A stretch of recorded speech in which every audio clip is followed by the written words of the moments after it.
ఈరోజు జరిగినటువంటి రాష్ట్ర ప్రభుత్వ కేబినెట్ సమావేశంలో దాదాపు 41 అంశాల మీద ప్రభుత్వం నిర్ణయాలు తీసుకోవడం జరిగింది.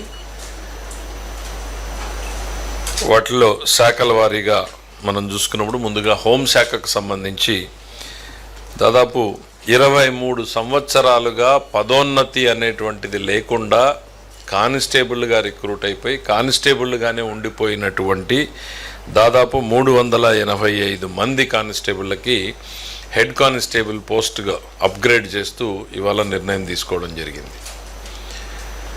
ఇది మరి సిరీస్ ఆఫ్ గవర్నమెంట్స్లో ఇది కొంచెం నెగ్లెక్ట్ అయినట్టుగానే కనపడింది. అందుకని గౌరవ ముఖ్యమంత్రి గారు దాన్ని శాఖ రివ్యూలో చెప్పినప్పుడు ఇవాళ క్యాబినెట్ దానికి అప్రూవల్ ఇవ్వడం జరిగింది. 385 కానిస్టేబుల్ పోస్టులని ఆ హెడ్ కానిస్టేబుల్ పోస్ట్గా అప్గ్రేడ్ చేయడంతో వాళ్ళందరికీ కూడా పదోన్నతులు ఇవ్వడం జరుగుతుంది. న్యాయశాఖకు సంబంధించి 2 నిర్ణయాలు తీసుకోవడం జరిగింది.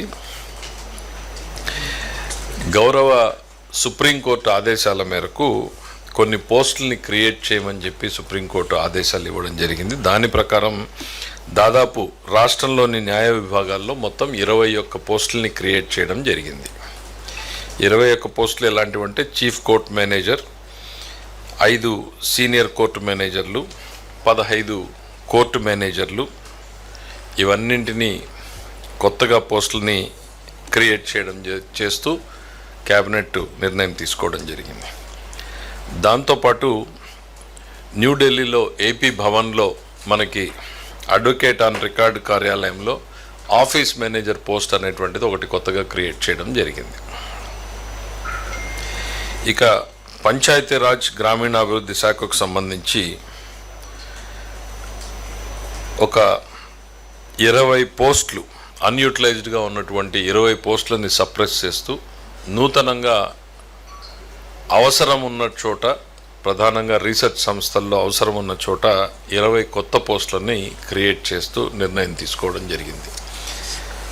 దాని డీటెయిల్స్ కూడా మీకు ఇవ్వడం జరుగుతుంది. దెన్ ఇండస్ట్రీస్ అండ్ ఇన్ఫ్రాస్ట్రక్చర్కి సంబంధించి రామాయపట్నం పోర్టుకు సంబంధించి ఈపీసీ విధానంలో మనం గ్రీన్ఫీల్డ్ పోర్టు నిర్మాణం చేస్తున్నప్పుడు గతంలో ఇచ్చినటువంటి శాంక్షన్ల అమౌంట్లోనే విత్ ఇన్ ది లిమిట్ కొన్ని అదనంగా ఇవ్వాల్సినటువంటి పరిస్థితులు వచ్చినాయి. ఎందుకు అనంటే ఎన్విరాన్మెంటల్ ఇంపాక్ట్ అసెస్మెంట్ చేసినప్పుడు వారు కొన్ని సూచించారు. మనం ఎక్కడైతే డ్రెడ్జింగ్ చేస్తున్నామో, డ్రెడ్జింగ్ చేసిన మట్టిని ఇసుకని వేయాలనుకుంటున్నామో అక్కడికి కాకుండా అదనంగా ఇంకా కొద్దిగా దూరంగా వేయాలి. ఇక్కడ 20 మీటర్లే లోతుంది సముద్రం, అక్కడికి వెళ్తే 30 మీటర్ల వరకు ఉంటుంది. సో భవిష్యత్తులో అది తిరిగి వచ్చే అవకాశం ఉండదు అని సూచించడం మూలన ఆ ఎక్స్ట్రా డిస్టెన్స్ పోవడం జరుగుతుంది. అట్లనే అక్కడ ఉన్నటువంటి సాయిల్ క్వాలిటీ కూడా డిఫరెన్స్. ఈ 2 కారణాల చేత దాదాపు అదనంగా 354 కోట్ల రూపాయల అదనపు భారం పడుతూ ఉంది. దానికి కూడా అనుమతిస్తూ తీసుకోవడం జరిగింది. అయితే టోటల్ ప్రాజెక్ట్ కాస్ట్లో మాత్రం మార్పు లేదు. అందులోనే ఈ అమౌంట్ అడ్జస్ట్ అవ్వడం జరుగుతూ ఉంది. మీకు డీటెయిల్ నోట్స్ ఇస్తాం. 354 కోట్ల 23,81,192 అంత డీటెయిల్ ఇస్తాం. ఇక అగ్రికల్చర్ అండ్ కోఆపరేషన్కి సంబంధించి మార్క్ఫెడ్ ఎన్డీసీసీ నుంచి 1800 కోట్లు ఫ్రెష్ వర్కింగ్ క్యాపిటల్ లోన్ తీసుకోవడం కోసం, గవర్నమెంట్ గ్యారంటీ కోసం ఇవాళ క్యాబినెట్ అప్రూవల్ ఇవ్వడం జరిగింది.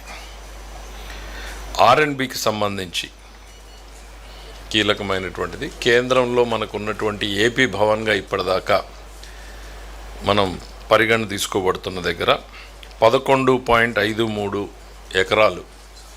మీ అందరికీ తెలుసు, మనకి ఆంధ్రప్రదేశ్ ఉమ్మడి ఆంధ్రప్రదేశ్ నుంచి వచ్చిన భూమిని మనము పంచుకున్నప్పుడు మనకి ఈ 11.53 ఎకర్స్ రావడం జరిగింది. దాంట్లో 124.5 కోట్లతో కొత్తగా భవనాన్ని నిర్మించాలి అనేటువంటిది తీసుకోవడం జరిగింది. దాన్ని నేషనల్ బిల్డింగ్ కన్స్ట్రక్షన్ కార్పొరేషన్కి అందివ్వాలని చెప్పేసి అనుమతి ఇవ్వడం జరిగింది. ఇది కేంద్ర ప్రభుత్వ సంస్థ. ఎన్బిసిసికి ఇవ్వాలి అనేటువంటిది బ్రాడ్గా. ఎట్లా ఏంటి డిజైన్స్ అవన్నీ కూడా ఎన్బిసిసితో ప్రాథమికంగా ఎస్టిమేట్లు మనేసింది 124.5 crores. సో ముఖ్యమంత్రి గారు చాలా డీటెయిల్డ్గా చెప్పారు. ఆంధ్రప్రదేశ్ కల్చర్ రిఫ్లెక్ట్ అయ్యేటట్టు భవనం డిజైన్లు ఉండాలి, ఆంధ్రప్రదేశ్ అవసరాలకు ఉపయోగపడేటట్టుగా ఉండాలి, at the same time all modern facilities, conferences ఉండాలి, మెయింటెనెన్స్ ఖర్చులు తగ్గేటట్టుగా కూడా, లేకపోతే ఏ రకంగా దాన్ని కొంత ఇతరుల వినియోగం, కొంత ప్రభుత్వంకి భారం తగ్గించే రకంగా డిజైన్ చేయొచ్చో కూడా చూడమని చెప్పి ముఖ్యమంత్రి గారు సలహా ఇవ్వడం జరిగింది. పీపీపీ కాదు, స్ట్రైట్ అవే అది పీపీపీలో చేపట్టడానికి వీలు లేదు కాబట్టి అది కేవలం ఆంధ్ర ప్రభుత్వమే చేస్తూ ఉంది. మనం కాకపోతే we can rent it out, lease it out, అట్లాంటి ప్రొవిజన్స్ ఉంటాయి, వాటిని పరిశీలించమని చెప్పారు. బట్ బేసిక్గా ఆంధ్రప్రదేశ్ సంస్కృతిని ప్రతిబింబించేలాగా భవనం ఉండాలి అనేటువంటిది, దానికి మంచి పేరు కూడా సూచించవచ్చు. మీరు కూడా పౌరులుగా ఆంధ్రప్రదేశ్ భవనానికి ఊరికే సింపుల్గా ఏపీ భవన్ అనేటువంటి పేరుతో కాకోకుండా కొంతమంది స్వర్ణాంధ్ర భవన్ అన్నారు, ఇంకా ఏదైనా బెటర్ నేమ్స్ ఉంటే కూడా సజెస్ట్ చేయండి. ఆంధ్రప్రదేశ్ కల్చర్ రిఫ్లెక్ట్ అవ్వాలి, లేకపోతే ఆత్మగౌరవం రిఫ్లెక్ట్ అవ్వాలి, మన ఆ రకమైనటువంటి పేర్లు సజెస్ట్ చేయమని చెప్పి కూడా కోరడం జరిగింది. ఇక మున్సిపాలిటీస్లో మనం వేస్ట్ టు ఎనర్జీ ప్లాంట్స్ ఇచ్చాం. అంటే అక్కడ ఉత్పన్నమవుతున్నటువంటి చెత్త నుంచి ఎనర్జీ తయారు చేసుకునేటువంటి ఆల్రెడీ మనం అక్కడ ఉన్నటువంటి ల్యాండ్ ఆ ప్లాంట్ పెట్టడానికి వాళ్ళకి అన్ని పర్మిషన్స్ ఇవ్వడం జరిగింది. అయితే ఇవాళ ఆ రిజిస్ట్రేషన్ ఛార్జెస్ ఒక 2% ఏవైతే ఉన్నాయో ఆ ఎగ్జంప్షన్ ఇవ్వడం జరిగింది. దానివల్ల 25 కోట్ల రూపాయల విలువైన ప్రాజెక్టుల మీద మనం ఆ 2% ట్యాక్స్ని ఎగ్జంప్షన్ ఇవ్వడం జరుగుతూ ఉంది వేస్ట్ ఎనర్జీ ప్రాజెక్టులకు సంబంధించి. రెండవది మున్సిపాలిటీస్లోనే రకరకాల లోకల్ బాడీస్కి సంబంధించి కొన్ని దగ్గర షాపింగ్ కాంప్లెక్స్లు ఉన్నాయి, commercial కాంప్లెక్స్లు, shopping కాంప్లెక్స్లు.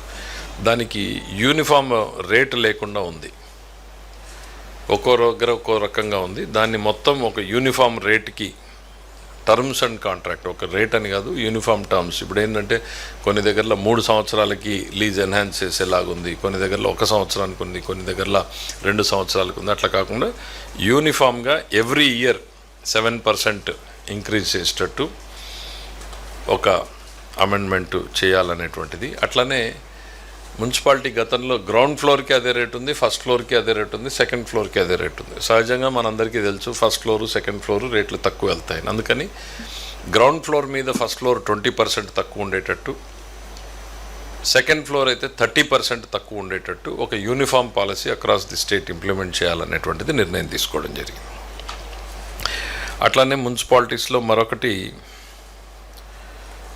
Mutation charges, auto mutation charges పెడుతున్నాం. ప్రాపర్టీ ట్యాక్స్లో రిజిస్ట్రేషన్ అవ్వగానే వాళ్ళ పేర్లు అన్నీ నమోదయ్యేటట్టు దాని మీద ఛార్జెస్ కూడా డిఫరెంట్గా ఉన్నాయి. ఇప్పుడు ఎంటైర్ స్టేట్లో ఒకే రాష్ట్రంలోనే ఒక్కో మున్సిపాలిటీలో ఒక్కో రకంగా ఉన్నాయి. అందుకని నగర పంచాయతీల్లో 0.25%, మున్సిపాలిటీస్లో 0.5% ఇట్లా స్లాబ్స్ ఇచ్చారు. ఏ గ్రేడ్ మున్సిపాలిటీకి ఎంత అనేటువంటిది ఒక యూనిఫామ్ పాలసీని అమలు చేసేలాగా ప్రభుత్వ క్యాబినెట్ నిర్ణయం ఈరోజు తీసుకోవడం జరిగింది. మరి దాంతోపాటు ఎంఏయుడిలోనే కృష్ణా నది యొక్క కుడిగట్టు, మనం జనరల్గా కామన్ లాంగ్వేజ్లో కరకట్ట అని పిలుస్తున్నాం. ఇక్కడ ఈ కరకట్టని మోడర్నైజ్ చేయడానికి గతంలో ఎస్టిమేట్ వేస్తే కాంక్రీట్ వాల్ వేయాలనుకున్నప్పుడు 1304 కోట్లు ఎస్టిమేట్గా వేయడం జరిగింది. అయితే డిజైన్ని మార్చి మట్టి కట్టనే ఎక్స్పాండ్ చేసి రకంగా డిజైన్ చేయడంతో అది కేవలం 443 కోట్ల రూపాయలతో అయిపోతూ ఉంది. సో వెల్ ప్రూవెన్ మనకు ఉన్నటువంటి కరకట్టని వైడెన్ చేస్తూ, స్ట్రెంగ్తన్ చేస్తూ, లెంగ్త్ను కూడా ఎక్స్టెండ్ చేస్తూ అన్నింటినీ తీసుకుంటే 443 కోట్లతోనే అయిపోతూ ఉంది. దానికి ఈరోజు క్యాబినెట్ ఆమోదం తెలిపింది. గతంలో అది 4.2 ఏదో ఉంది, ఇస్తారు మీకు డీటెయిల్గా ఇవ్వమని చెప్తాను. 4. ఆ కరకట్ట ఇప్పుడు ఏదైతే ఉందో ఒరిజినల్ డిజైన్, దాన్ని కాంక్రీట్ వాల్స్ వేసారు, 2 వాల్స్ వేసేటట్టు పెట్టారు. కాస్ట్ ఎక్కువ ఉంది, అంత అవసరం ఉండకపోవచ్చని రకరకాల డిస్కషన్ జరిగిన తర్వాత సంబంధిత శాఖలన్నీ కంబైన్డ్గా ఎఫర్ట్ చేసిన తర్వాత ప్రూవెన్ ట్రెడిషనల్గా మనం ఏదైతే వాడుతున్నామో మట్టి కట్టని విత్ రివిట్మెంట్ వేసేయడం మూలన సేమ్ బెనిఫిట్ వస్తుంది, మనకి బ్యూటీ కూడా బాగుంటుంది, న్యాచురల్గా ఉంటుంది అనేటువంటి దాంతో చేయడంతో 443 కోట్ల రూపాయలతోటే అయిపోతూ ఉంది. అప్పటికి అంతకుముందు దాదాపు 1300 crores వేసినటువంటి 11 కిలోమీటర్స్ టోటల్ కరకట్ట, 4 కిలోమీటర్స్ న్యూ రోడ్ ఇంకా ఎక్స్టెన్షన్కి సంబంధించి అనుకుంటా. సేమ్ సైడ్ అంతే కదా. దెన్ నెక్స్ట్ ఎంఏయుడికి సంబంధించి దెన్ మనం ఇంటెగ్రేటెడ్ అమరావతిలో మనం ఏదైతే కాంప్లెక్స్ కడతా ఉన్నామో, ఆఫీసెస్ కాంప్లెక్స్, ప్రభుత్వ సెక్రటరేట్ భవనాలు మరియు హెచ్ఓడి కార్యక్రమాలు, జిఏడి టవర్సు ఇవేవైతే కడుతున్నామో దానికి సంబంధించినటువంటి గ్లాస్ క్లాడింగు, క్రౌను, యాట్రియము, క్యానపీ, స్కైలైటు, కాలం క్లాడింగు, పీవీ ప్యానల్సు, బిఎంయు ఇవన్నీ చాలా డీటెయిల్డ్గా లిస్ట్ ఉంది. అవన్నింటినీ కంబైన్డ్ అడ్మినిస్ట్రేటివ్ అప్రూవల్ వాటికి దాదాపు 2540 కోట్లకి ఇవ్వడం జరిగింది. సెక్రటరేట్ భవనాలకు సంబంధించినటువంటి వివిధ పనులకు సంబంధించినటువంటిది అడ్మినిస్ట్రేటివ్ అప్రూవల్ ఇవ్వడం జరిగింది. అంటే హెచ్ఓడి సెక్రటరేటు, హెచ్ఓడిసు, జిఏడి టవర్సు ఏవైతే ఉన్నాయో అవన్నీ మీరు ఇచ్చేటప్పుడు డీటెయిల్గా కొంచెం ఏమేమి ఆ సంబంధిత శాఖ ఇచ్చిన డీటెయిల్స్ షేర్ చేయండి. రెండవది పురపాలిక పట్టణాభివృద్ధి శాఖ సేమ్ క్వాంటమ్ వ్యాలీకి ఏవైతే ట్విన్ టవర్స్ మనం కట్టాలనేటువంటి ప్రతిపాదన ఉందో T1, T2 shell and core ఆ బేస్ స్ట్రక్చర్ కట్టడానికి 1200 కోట్ల రూపాయలు, 1208 కోట్ల రూపాయలకి అడ్మినిస్ట్రేటివ్ శాంక్షన్ని వాళ్ళ క్యాబినెట్ ఆమోదించింది. దాదాపు అందులో 37 లక్షల చదరపు అడుగుల కన్స్ట్రక్షన్ చేయడం జరుగుతుంది. ఇవి 2 టవర్స్గా నిర్మాణం చేయడం జరుగుతుంది. ఒక్కొక్కటి 43 అంతస్తులు ఉంటాయి. దీంట్లో క్వాంటమ్ టెక్నాలజీస్కి సంబంధించినటువంటి స్టార్టప్స్, కంపెనీస్ వారికి అవసరమైనటువంటి అన్ని ఫెసిలిటీసు ఆ క్వాంటమ్ టవర్స్లోనే ఏర్పాటు చేసేటట్టు నిర్ణయం తీసుకోవడం జరిగింది. Then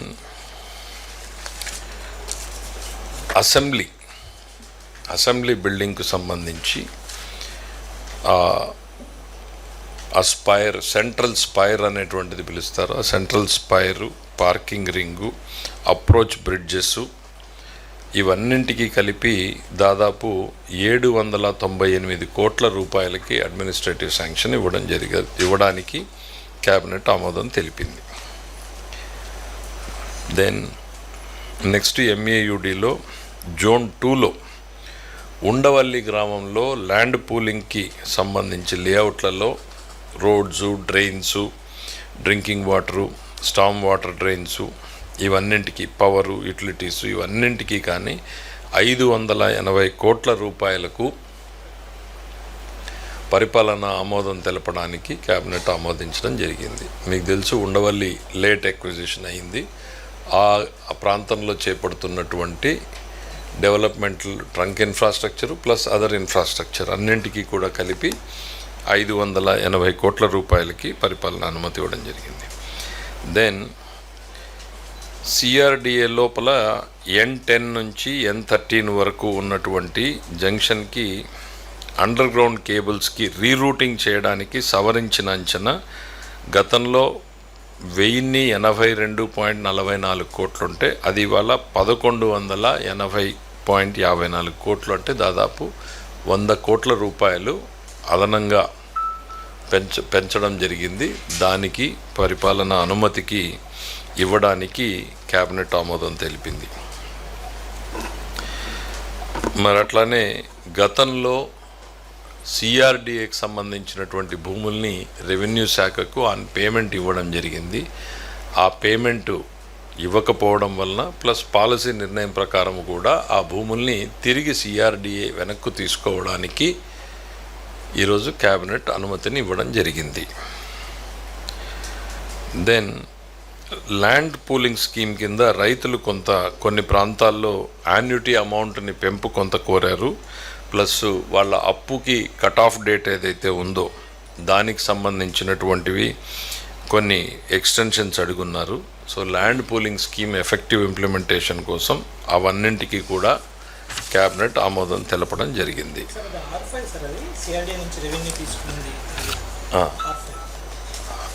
R5 zone. Then next సిఆర్డిఏకి మన కొత్త కేటాయింపులు కొన్ని చేయడం జరిగింది. అంటే ఏదైతే అథారిటీ తీసుకున్న నిర్ణయాన్ని ఇవాళ ఆమోదించడం జరిగింది. దాంట్లో ప్రధానంగా మనకి 4-5 అంశాలే ఉన్నాయి. ఒకటి, సెబీ ఏదైతే security exchange board of India ఉందో వాళ్ళకి ఒక 1.5 acres ఇవ్వడం జరుగుతుంది. స్వామినారాయణ గురుకులం వాళ్ళకి స్కూల్కి భూమి కేటాయించడం జరిగింది. ఒక ఫైర్ డిపార్ట్మెంట్కి సంబంధించి భూమి కేటాయించడం జరిగింది. డిఏవి పబ్లిక్ స్కూల్కి సంబంధించి భూ కేటాయింపులు ఏదైతే సిఆర్డి అథారిటీ చేసిందో దాన్ని కూడా ఇవాళ క్యాబినెట్ ఆమోదించింది. నెక్స్ట్, జలవనరుల శాఖ వాటర్ రిసోర్సెస్కి సంబంధించి పోలవరం ప్రాజెక్టులో నిర్వాసితులైనటువంటి వారికి గతంలో ఉన్నటువంటి పాలసీతో పాటు ఇంకొక అడిషనల్గా ఆప్షన్ ఇవ్వడం జరుగుతూ ఉంది. అంతకుముందు ఇల్లు మనమే కాలనీ డెవలప్ చేసి మనమే ఇల్లు నిర్మించే వాళ్ళము.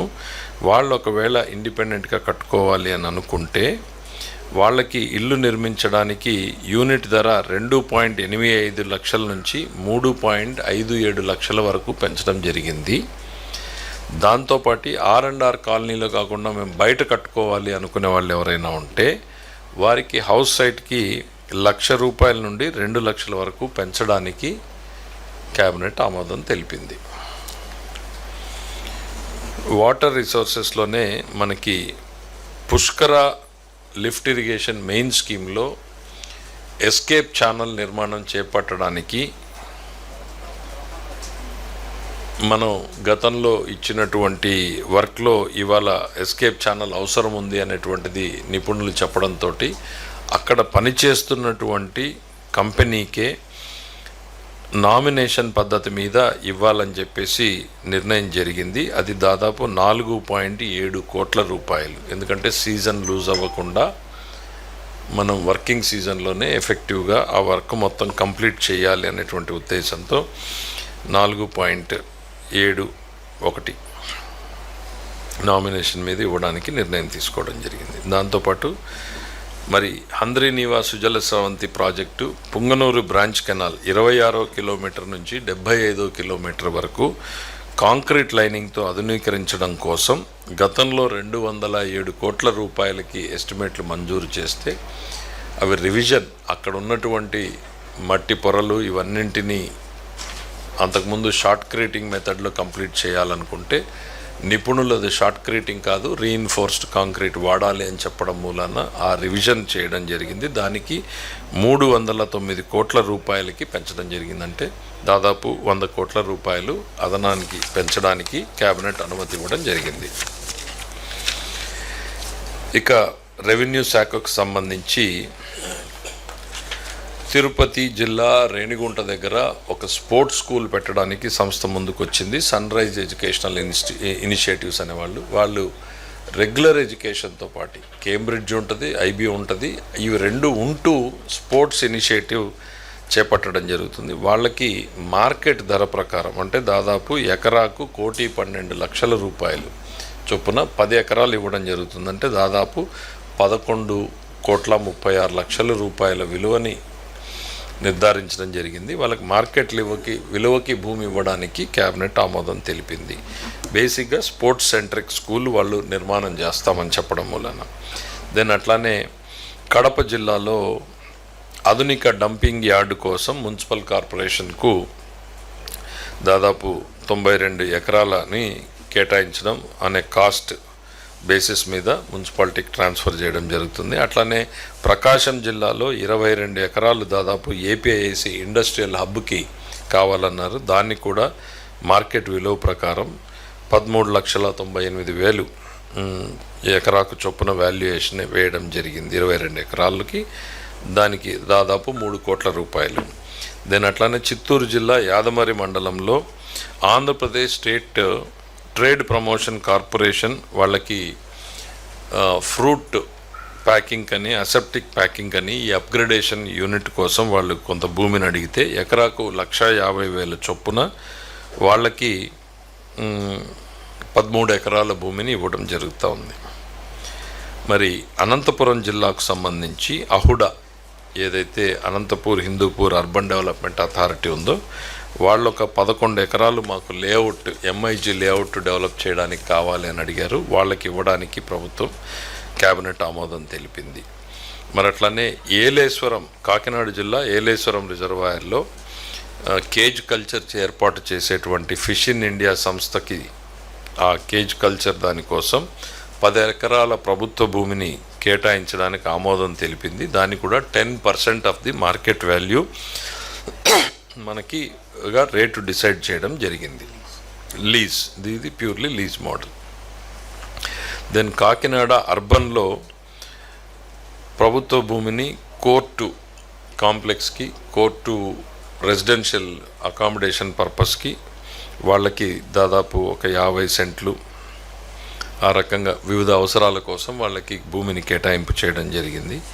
మరి విజయనగరం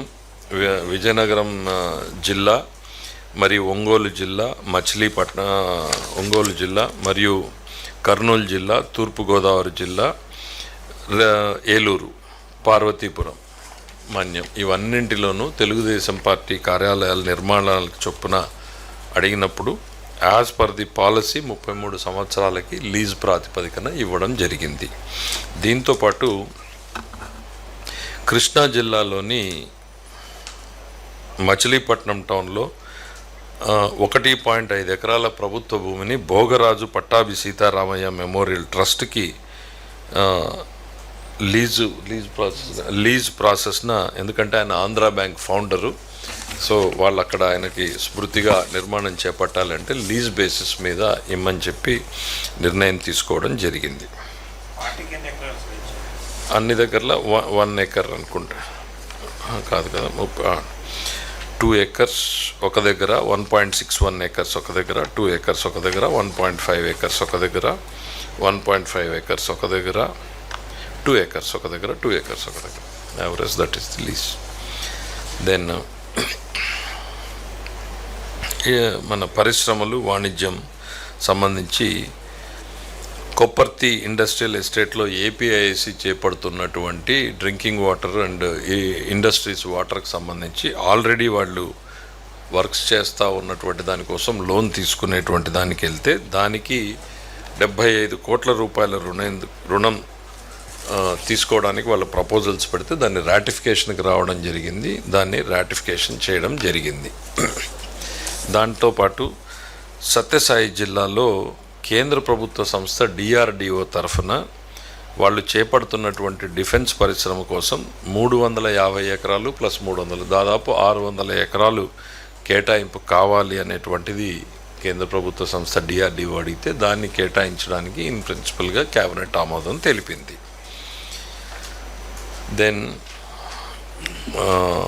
పోర్ట్స్కి సంబంధించి శ్రీకాకుళం జిల్లాలోని బుడగట్లపాలెం, అనకాపల్లి జిల్లాలోని పూడిమడక, ప్రకాశం జిల్లాలోని కొత్తపట్నం 3 ఫిషింగ్ హార్బర్ల నిర్మాణానికి రివైజ్డ్ అడ్మినిస్ట్రేటివ్ శాంక్షన్ ఇవ్వడం జరిగింది.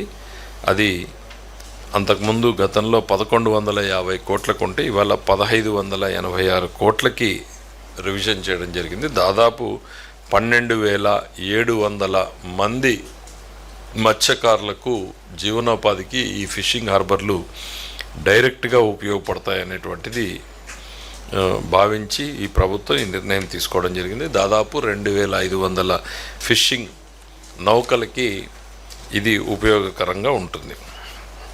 దెన్ అగ్రికల్చర్కి సంబంధించి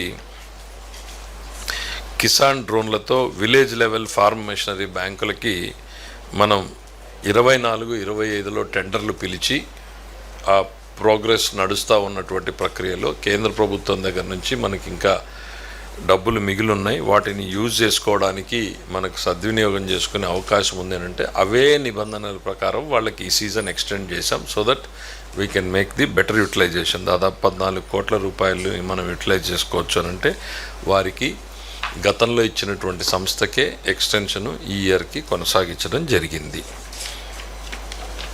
నెక్స్ట్ ఎనర్జీ, దీంతో డిస్కామ్స్కి ఏదైతే ఆర్ఈసీ నుంచి లోన్ 7,000 కోట్ల రూపాయలకి లోన్ తీసుకోవడానికి ప్రభుత్వం షరతులతో కూడినటువంటి హామీ ఏదైతే ఇచ్చిందో దాన్ని ఎక్స్టెన్షన్ చేయడం జరిగింది. ఇవి బ్రాడ్గా ఇవాళ క్యాబినెట్లో తీసుకున్నటువంటి నిర్ణయాలు. Thank you. మీకు డీటెయిల్ నోట్ ఇవ్వడం జరుగుతుంది. ఇంకేమన్నా క్లారిఫికేషన్ అవసరమైతే commissioner, let me complete my briefing first. Me informal discussion చాలా చెప్పొచ్చు, కానీ ఇన్ఫార్మల్ బ్రీఫింగ్ చాలా ఉంటుంది. బట్ డెఫినెట్గా క్యాబినెట్కి సంబంధించినటువంటి ప్రధానమైనటువంటి 41 అంశాలు అవి. మంత్రుల పర్యటన అనేటువంటిది మీరు చూసుంటారు. మంత్రులు మార్నింగ్ ఫ్లైట్ దిగిన తర్వాత 1.5 అవర్లోనే ప్రోగ్రామ్ స్టార్ట్ అయినాయి. వాళ్ళు ఎవరు అక్కడ రిలాక్స్ అవ్వడానికో ఇంకో రకంగా కాదు. చాలా మంత్రుల ఫీడ్బ్యాక్ కూడా వాళ్ళందరూ కూడా క్యాబినెట్లో ఇవాళ ముఖ్యమంత్రి గారు చెప్పారు, వెళ్లే ముందు కూడా చెప్పారు. ఆల్రెడీ కొద్దిమంది మంత్రులు నోట్ కూడా రెడీ చేశారు. ఆ పర్యటనలో వాళ్ళ ఇంట్రెస్టింగ్ అనిపించిన అంశాలు, వాళ్ళు నేర్చుకున్నటువంటిదో ఇంప్లిమెంటబుల్ ఐటమ్స్ ఇండివిజువల్గా ఒక్కో మంత్రి ఒక్కో రిపోర్ట్ ఇవ్వడం జరుగుతుంది. కంబైన్డ్గా అందరూ కలిసి కూడా ఒక రిపోర్ట్ ఇవ్వడం జరుగుతుంది. ఆల్రెడీ 1-2 మంత్రులు అయితే వాళ్ళ రిపోర్ట్ని కూడా రెడీ చేసేసారు. ఇవాళ బేసిక్ డ్రాఫ్ట్ రెడీ చేయడం జరిగింది. ఈ లేదు, అది డిఫరెంట్ ప్రోగ్రామ్. గవర్నమెంట్కి ప్రభుత్వానికి మంత్రులు ఒక పర్యటనకి వెళ్ళారు అని అంటే దానివల్ల what is the benefit to the state, what is the new learning అనేటువంటిది మనం చూస్తాం. సో 1-2 మంత్రులు ఆల్రెడీ రెడీ చేశారు. మిగిలిన వాళ్ళు కూడా రిపోర్ట్స్ ఇవ్వడం జరుగుతుంది. ప్రతిపక్షం అనేటువంటిది ఎంత తక్కువ మాట్లాడితే అంత బెటర్. మనకి రాష్ట్రంలో వాళ్ళకి తమ గురించి ఆలోచన తప్ప సమాజం గురించి, ప్రజల అభివృద్ధి గురించి వాళ్ళకి ఏ రోజు మాట్లాడేటువంటి పరిస్థితి లేదు. పరిశ్రమల గురించి మాట్లాడరు, పరిశ్రమల్ని తరిమేస్తారు. వాళ్ళకి ఒకసారి షెడ్యూల్ మా కమిషనర్ గారు తీస్తున్నారు. మార్నింగ్ 6:40కి వాళ్ళది పికప్ అయితే నైట్ 9 o'clockకి మళ్ళీ రిటర్న్ హోటల్కి వచ్చేలాగా వాళ్ళ ప్రోగ్రామ్ డే 1 మా మంత్రులది.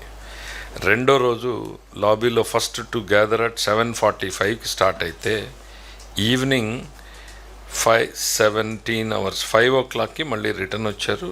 మళ్ళీ they continued till next day మళ్ళీ 9:30కి స్టార్ట్ అయిపోతే నైట్ 8 వరకు ప్రోగ్రామ్ నడిచింది. నెక్స్ట్ డే 9కి మొదలైతే మళ్ళీ సేమ్ థింగ్ ఈవినింగ్ 6 దాకా నడిచింది. ఇక్కడ కూడా మీరు వీడియోలు కూడా చూస్తూ ఉన్నట్టారు కదా, స్కూల్లో పిల్లలు కూర్చుని వాళ్ళు ఇచ్చే ప్రజెంటేషన్లు. ఇట్ వాజ్ జనరల్గా అడిగితే మంత్రులు చాలామంది చెప్పింది first 5 days was very interesting and చాలా లెర్నింగ్స్ ఉన్నాయి అనేటువంటిది. సో ప్రతిపక్షం గురించి జగన్మోహన్ రెడ్డి గారు ఏదైనా మాట్లాడితే విధ్వంసం గురించి ట్రైనింగ్ ఎవరన్నా ఇస్తాడు, అల్ఖైదా ఇస్తుంది అని అంటే అక్కడ పోయి ట్రైనింగ్ ఇస్తాడు ఆయన, లేకపోతే అది ఎక్కడ మెక్సికోలో అని ఎవరినో చూసాం కదా సార్. సో అట్లాంటి వాళ్ళ దగ్గర ట్రైనింగ్ పంపిస్తాడు. చంద్రబాబు గారికి ఆయనకి తేడా అదే.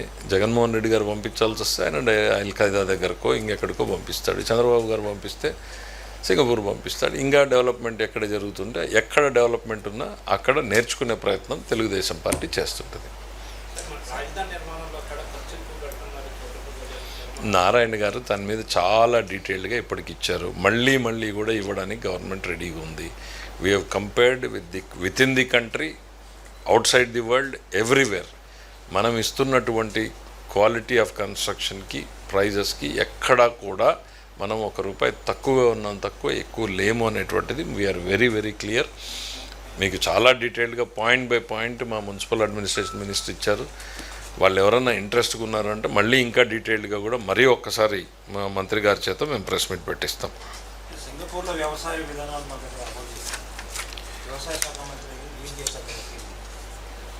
నేను ఎన్ని శాఖలు చెప్పాను, మీరు ఎన్ని శాఖల గురించి రాసుకున్నారు, మీరు ఏ పత్రిక నుంచి వచ్చారో తెలీదు. అది కూడా అంతే. Cabinet is a combined responsibility. The basic constitution framework తెలిసిన వాళ్ళు ఎవ్వరు కూడా ఈ ప్రశ్న వాళ్ళకు ఉత్పన్నం కాకూడదు. It's a combined responsibility.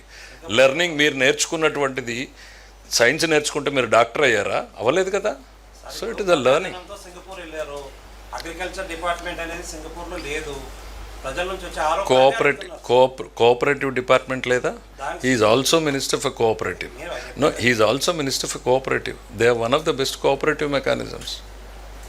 So kindly no, మీరు వాళ్ళు అడిగినట్టుగా అడిగితే వాళ్ళకి సమాధానం చెప్తా. అది కాదు, అది రైట్. Thank you. ఈ కాంట్రాక్ట్స్కు డీల్ పే చేసే సమయంలో చిన్న కాంట్రాక్టర్కి అన్యాయం జరుగుతుందండి. హయ్యెస్ట్ ప్రయారిటీ మార్చి 31న వాళ్ళు 3 అసోసియేషన్లు ప్రెస్ మీట్ పెట్టి ధన్యవాదాలు చెప్పారు. మేము అడగకుండానే చిన్న కాంట్రాక్టర్లందరికీ పే చేశారు అనేటువంటిది. గతంలో పెట్టిపోయిన బకాయిలన్నింటినీ కూడా క్లియర్ చేశాం. ఆర్థిక శాఖకు సంబంధించి priority is given to the small contractors. మీరు వెళ్ళి వాళ్ళే ప్రెస్ మీట్లు పెట్టారు కదా, మాకు ఎవరికి కూడా తెలియదు. We do our duty. ఉన్నటువంటి పరిమితమైన నిధుల్ని మ్యాక్సిమం, బికాస్ వాళ్ళకి సస్టైనింగ్ కెపాసిటీ తక్కువ ఉంటుంది, పెద్దవాడికి బ్యాంకింగ్ సపోర్ట్ ఇంకోటి ఉంటుంది. సో కాబట్టి మా ప్రయారిటీ ఎప్పుడు కూడా స్మాల్ టైమ్ కాంట్రాక్టర్స్ పరంగానే ఉంటుంది. అదే రకంగానే మేము రిలీజెస్ కూడా చేయడం జరుగుతుంది. Thank you. ఫోకస్ని షిఫ్ట్ కానివద్దండి. మీకు రాజకీయం ఏమైనా ఉంటే ఇంకోటి డీటెయిల్డ్గా మాట్లాడతాను.